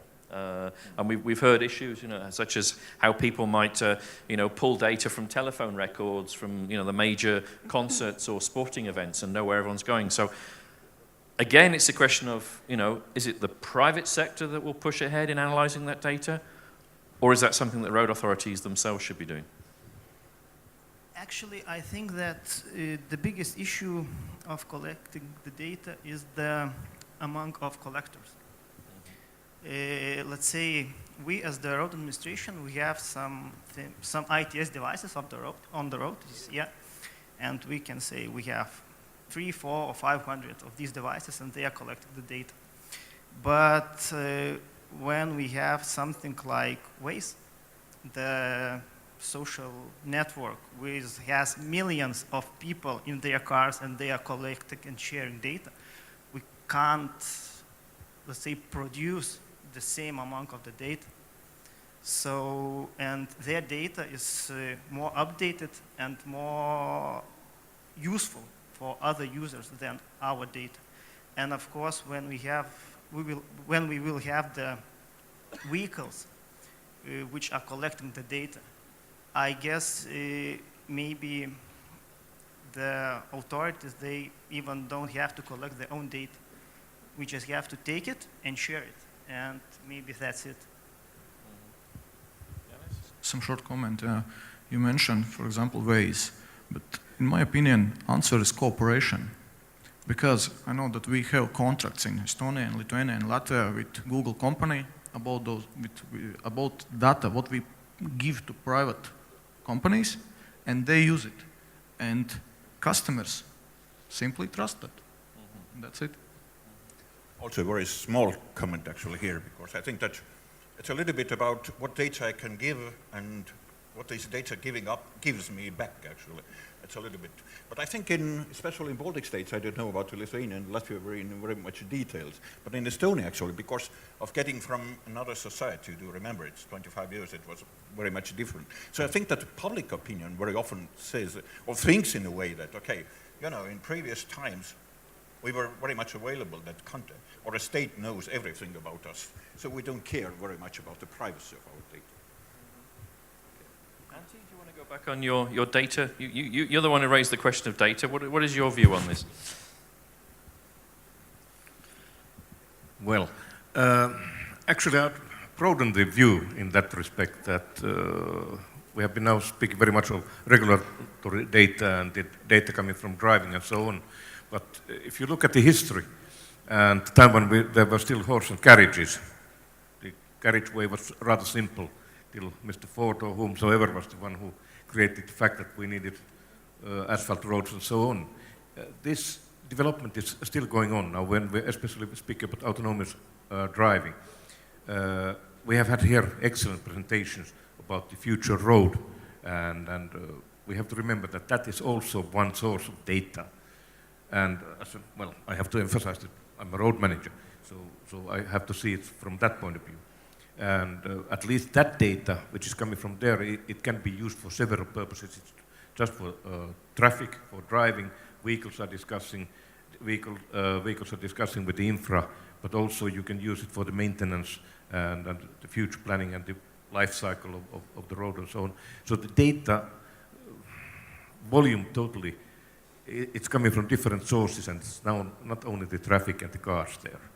And to be honest, I forgot what you asked in the beginning, but I hope that this was fulfilling your needs. Well, let me expand on that. I know because you've hosted, and some of our colleagues here have attended a lot of sessions from Finland, because you're really pushing this mass mobility as a service concept, where you kind of, it should be transparent whether it's the train, the car, or the whatever. Now, you're also a railway infrastructure manager, and I'm wondering, are the public expectations the same on the railway side, where they expect punctuality, as they are on the road side? Do you think there's double standards or different expectations there? There are double standards, I would say, yes. I said that the road authorities are rather old-fashioned, but if we go to the rail side, unfortunately, they are still more conservative in that respect. But like Leo was saying, that this generation of the 6 years old, they are coming.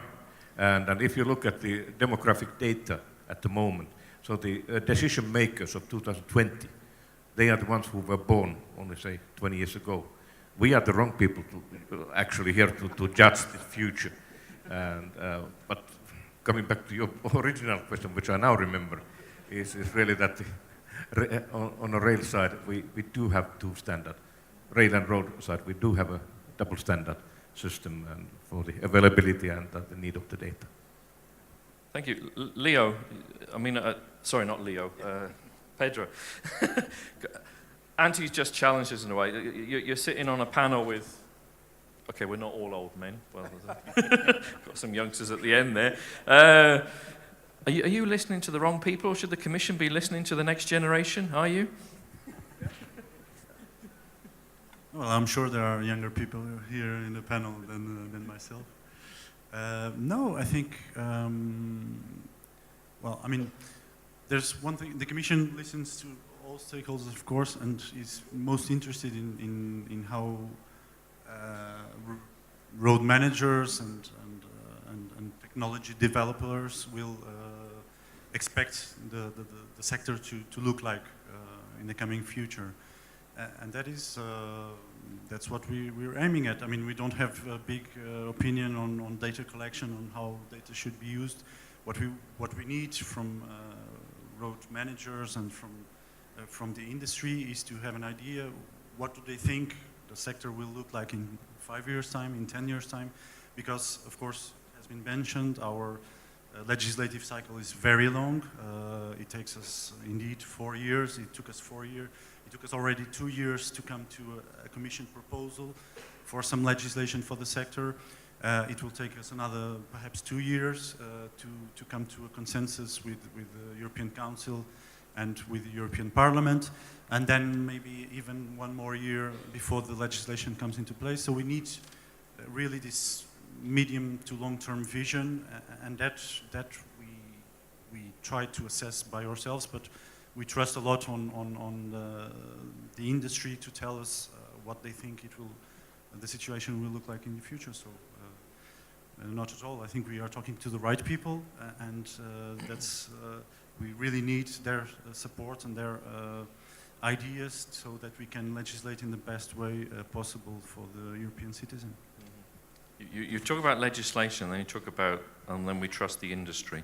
What about the national authorities, the road authorities? Where do they fit into this cycle?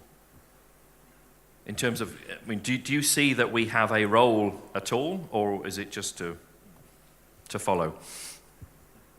No, of course, you have a role to play, and we are, as I said, what we want to have is a feeling for what the market, what you think the market will look like, what you think the usage level of infrastructure will be in the coming years. You are in the forefront when it comes to data collection. There are privacy issues, they have been mentioned, but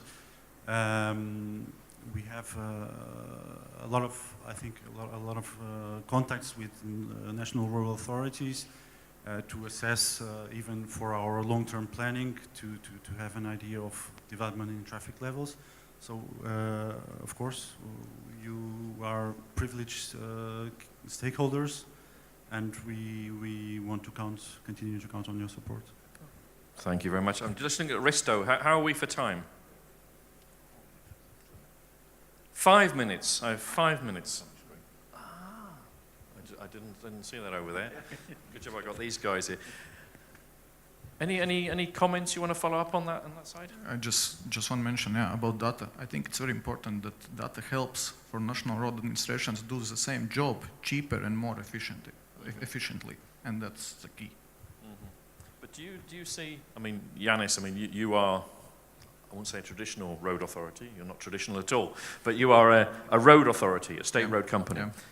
And Antti is kind of being a bit challenging. You know, he's always been challenging, isn't he? Mm-hmm. He's coming in as a road and rail and even a little bit of water operator, saying, you know, we have to move forward. We have to do things differently. Do you see that as a? Why not? If it's better, just go for it. Yeah. Why not? We are open. Okay. Right, I see we're kind of running down. What I'd like to do, I was thinking I'd like to go around everyone now, and I was going to challenge you to kind of sum it up in one word. But if you can do it in one word, that'd be great. But you know, just a quick one. You know, what your impression is. We've had I think a good discussion about different aspects of disruption. Some of the things. You know, are you optimistic, pessimistic, realistic? I don't know. Where can I start? Antti, I'm sure you're ready. Just a quick summary. Like all of us. We are realistic, and we have to be realistic in that sense that we are the old guys here. And think about the values of the youngsters. So in that sense, we have been speaking very much of technical things, how the things are developing and evolving. So the values of the youngsters and the ones who are using the transportation in next 10, 20 years, they are totally different than ours. So that also has to be taken into consideration. Okay. Think of the children. Very challenging times, very interesting times. I hope I still have 20 or 30 years ahead of me in my career, so I hope I will still be here when automated driving, etc., comes into the market. And big revolution, big revolution. If you look at all transport modes, this is the one transport mode which is going to change the most in the coming 10 to 15 years.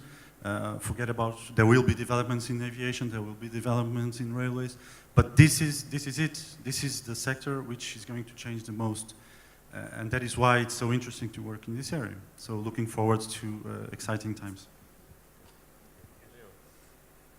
I'd like to say that, you know, the panel was about disruptive technologies, and I think the most important thing that all of us can do is think, okay, I'm always comfortable in this situation, but what if I do this other thing? How comfortable am I going to be? I think what we have to view is that the enemy will say, we've always done it this way. That gives you a great deal of safety, and you're not going to go wrong, but you're also not going to make change if you've done it that way. So I say embrace change. Embrace change. Thank you. It's absolutely very interesting times. I very much agree with this because most of the technology is already here. So I don't think that there is no sense to deny these kind of developments. It would be very senseless. But actually, my point is that the most challenging thing is how to combine the technology with our social and human needs. This is something where we don't be quite sure about actually at the moment, but I think that the next generation actually, they will know about it. My opinion that in future will survive only those persons who will adjust and change their minds. That's it.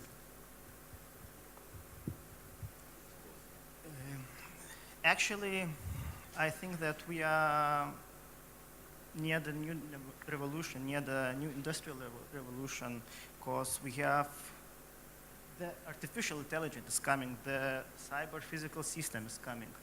And of course, I think that we don't have to believe in Hollywood.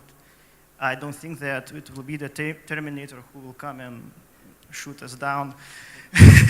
I think that the future is bright, and I think that all human beings has very specific thing they can adapt. So I think that wherever happens, we will adapt to changes. Thank you very much for that great positive image that comes from Lithuania, from the Baltics. There we are. We don't follow Hollywood. We can do better than Hollywood. That's great. I think you should all give the panelists a round of applause, because I think they've done a really good job.